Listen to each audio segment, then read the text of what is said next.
all people.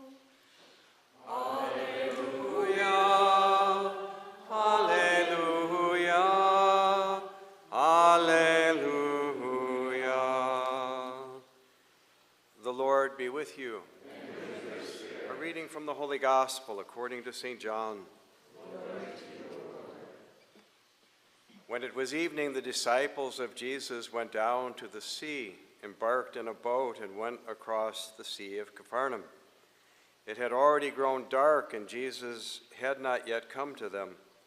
The sea was stirred up because a strong wind was blowing. When they had rowed about 3 or 4 miles, they saw Jesus walking on the sea and coming near the boat, and they began to be afraid. But he said to them, "It is I, do not be afraid."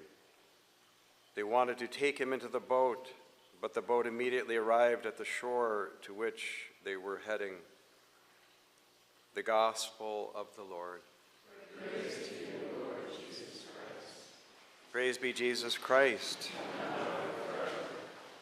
My dear brothers and sisters in Christ, I'd like to share the brief insight of Bishop Barron. I often share his commentaries, always insightful.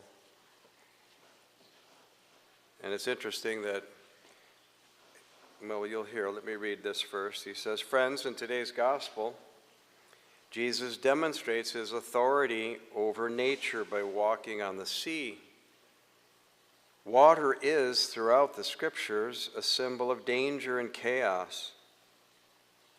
At the very beginning of time, when all was a formless waste, the Spirit of the Lord hovered over the surface of the waters. This signals God's lordship over all of the powers of darkness and disorder. In the Old Testament, the Israelites are escaping from Egypt, and they confront the waters of the Red Sea. Through the prayer of Moses, they are able to walk through the midst of the waves. Now, in the New Testament, this same symbolism can be found. In all 4 of the Gospels, there is a version of this story of Jesus walking on the water, mastering the waves. The boat with Peter and the other disciples is evocative of the church, the followers of Jesus.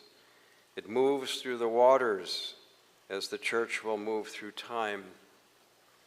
All types of storms, chaos, corruption, ignorance, danger, persecution will inevitably arise.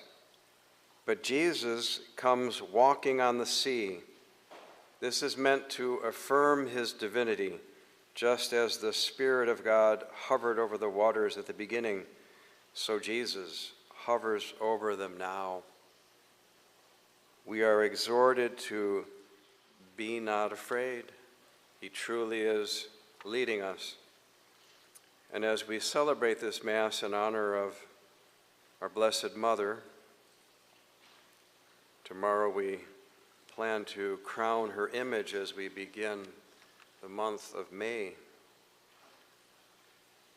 But the Gospel on the waters reminds us of this great victory that she obtained from her divine Son at Lepanto in Italy, off the shores of Italy, when all Europe was threatened by this invasion of Muslim army and their sea, all their ships.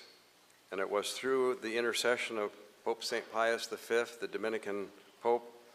I've often mentioned, I thought it a wonderful detail, that the Holy Fathers wear white because the Dominicans have a white habit, if you know any Dominicans, with a big rosary hanging from their belt.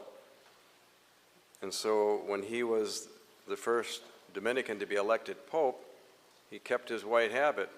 And ever since, the popes have worn white cassocks because of that distinction. I've always admired their habit. They've got one of the nicest habits in the church, the Dominicans. I investigated them a long time ago. I wanted to become one of them at one point, but it wasn't the Lord's will. But anyway, we ask our Blessed Mother, and we let us be committed to this powerful Marian prayer of the Rosary.